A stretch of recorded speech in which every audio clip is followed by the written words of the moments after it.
ஒரு கொலை பண்ணிருக்கீங்களே. சரி சார், நான் செஞ்சது கொலை இல்ல, ஒரு குற்றவாளியை கண்டுபிடிக்க போன இடத்துல நடந்த அசம்பாவிதம். உங்க வாதத்தை நான் ஏத்துக்கிறேன், ஆனா கோர்ட் ஏத்துக்குமா?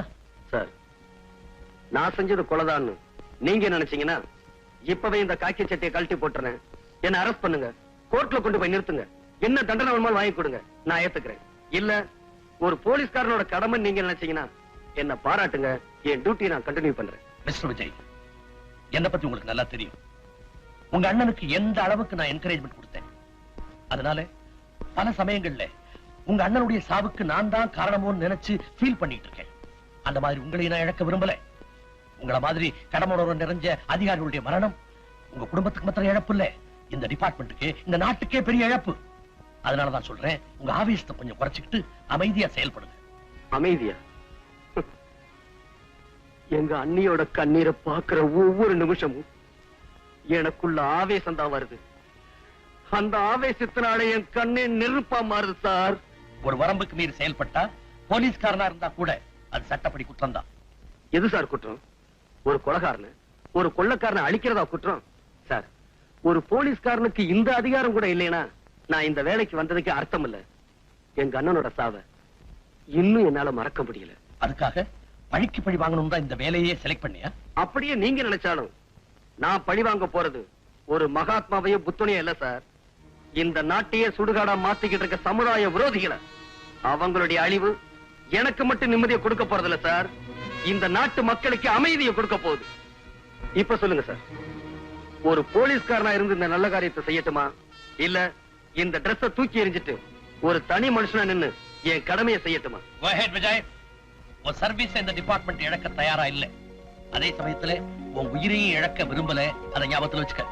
என் கடமையை செஞ்சு முடிக்கிற வரைக்கும் அந்த கடவுள் கூட என்ன எதுவும் செய்ய முடியாது. வெரி குட், உன் தன்னம்பிக்கை ரொம்ப பாராட்டுறேன். Thank you sir. அண்ணி, நான் கொலை செஞ்ச என் தங்கச்சி சாவுக்கு காரணமா இருந்த என் கையாலையும் கழுத்தை நெரிச்சு கொண்டிருப்பேன். ஆனா ஓ அதிர்ஷ்டம், நான் காக்கி சட்டையில இருக்கேன்.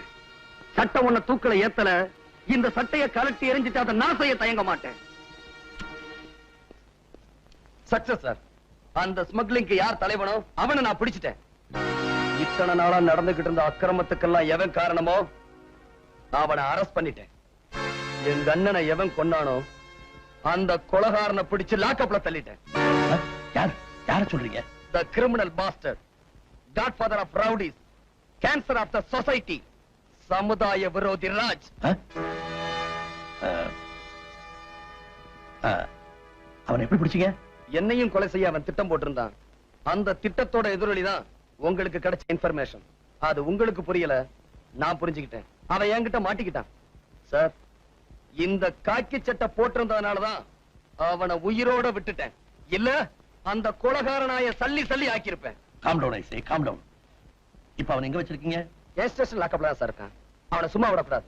கோர்ட்ல நிறுத்தி அவனுங்க கூட்டாளிங்க யாரு, அவனுக்கு யார் பேக்ரவுண்ட், அவனுங்க எங்க இருந்தாலும் சரி, எந்த பதவியில இருந்தாலும் சரி, சட்டத்துக்கு முன்னால அடையாளம் காட்டி தூக்கலை ஏத்தணும் சார். அப்பத்தான் இங்க எரிஞ்சுக்கிட்டு இருக்க நெருப்பு அணையும். Don't get excited. மேல நடக்க வேண்டியதெல்லாம் நான் பாத்துக்கிறேன். நீங்க என்ன செய்றீங்க? பக்கத்து ரூம்ல போய் அமைதியா உட்கார்ந்து அங்க என்ன நடந்ததோ அதை டீடைல்டா ஒரு ஸ்டேட்மெண்ட் எழுதி என்கிட்ட கொடுங்க. போங்க.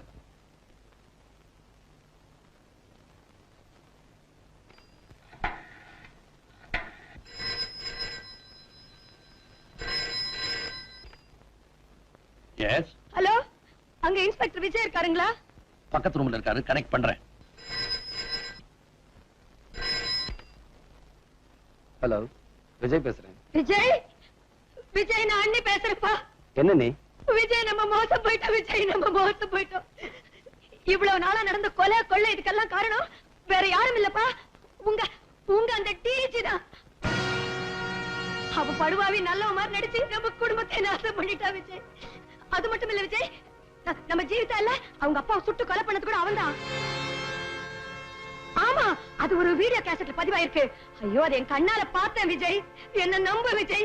விஜய், அது மாத்திரம் இல்ல, அந்த கேசட்டுக்காக நம்ம ரேவதிய அந்த பாவிங்க கொன்னுட்டாங்க. ஆமா, அது இங்கதான் இருக்கு, வீட்டுலதான் இருக்கு. ப்ளீஸ் நீ இப்பவே தயவு செஞ்சு வாயே, வந்துறேன் ப்ளீஸ். இதோ வந்துட்டேன்.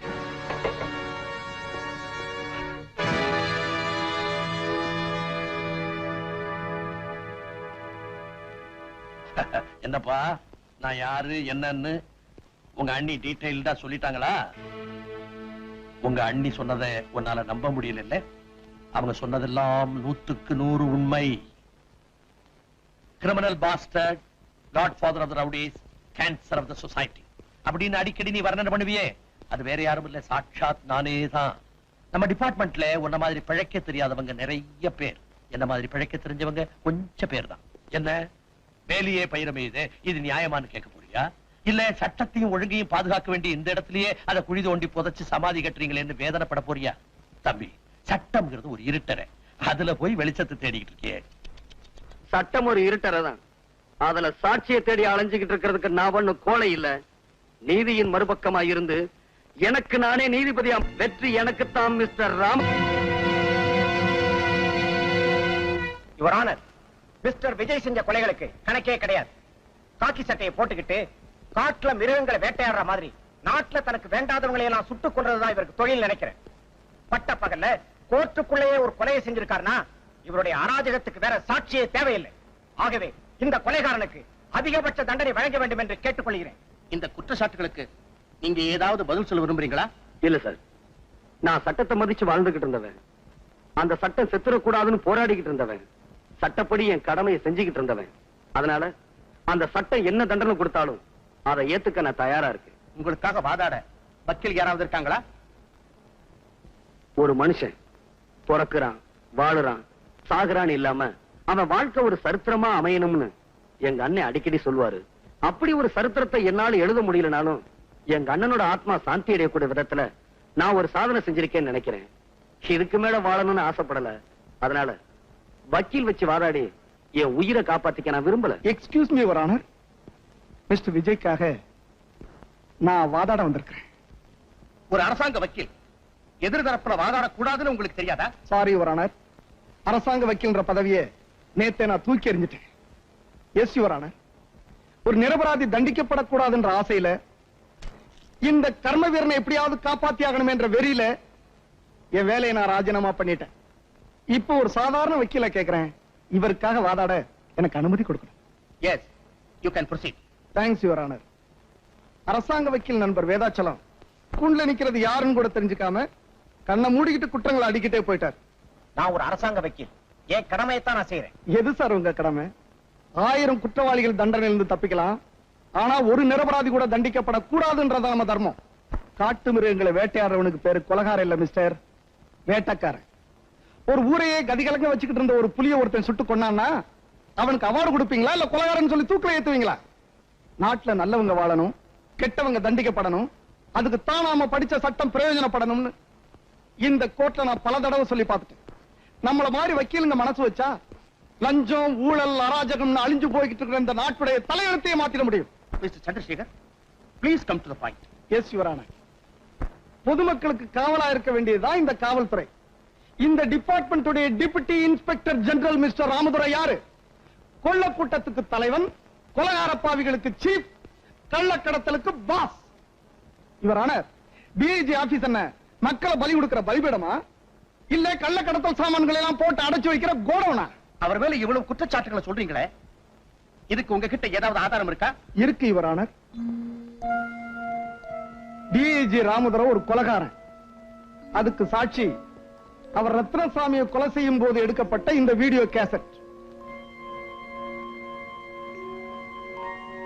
ராமதுரை ஒரு கொள்ளக்காரன், ஒரு கடத்தல் மன்னன், இதுக்கெல்லாம் சாட்சி இந்த ஃபைல்ல இருக்க ரெக்கார்ட்ஸ்.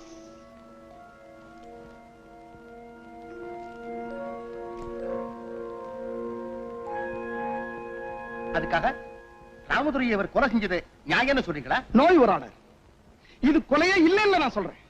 ஒரு தனி மனுஷன் கையில கத்தியோட ஒருத்தனை விரட்டிட்டு போய் வெட்டி கொண்டா அது கொலைன்னு சொல்லலாம்.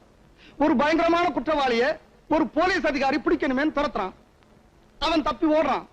தப்பி ஓடின புலி கடைசியில பதுங்கின இடம் கோர்ட். சும்மாவா பதுங்குச்சு? நோ, அங்கிருந்து துப்பாக்கி எடுத்து போலீஸ்காரன் நெஞ்சுக்க குறி வச்சிருச்சு. என் கட்சிக்காரர் என்ன பண்ணுவாரு? தன்னை காப்பாத்திக்க வேணாமா? எங்க தன்னை சுட்டுடுவானோன்ற பயத்துல அவனை இவர் ஷூட் பண்ணிட்டாரு, அது படாத இடத்துல பட்டு போச்சு, அவர் இறந்து போயிட்டார். இது எப்படி கொலை ஆகும் நான் கேட்கிறேன். யுவர் ஆனர், என் கட்சிக்காரோட இன்டென்ஷன் அவனை கொலை பண்ணணும்ன்றது கிடையாது, அந்த கொலகார பாவிட்ட இருந்து தன்னை காப்பாத்திக்கணுமேன்றதான். இதை என்னால நம்ப முடியல. காக்கி சட்டையை போட்டுக்கிட்டு தன்னை ஒரு போலீஸ்காரன் சொல்லிக்கிட்டு தன் குடும்பத்தை கெடுத்தவனை இவர் திட்டம் போட்டு தான் பழி வாங்கியிருக்காரு நான் சொல்றேன். அப்படி நான் பழி வாங்கணும்னு நினைச்சிருந்தா ராமதுரை எங்க அண்ணிய கொலைசிய வீட்டுக்கு வந்தாரே அப்பவே நான் அவரை சுட்டு கொன்னு இருக்கலாம்.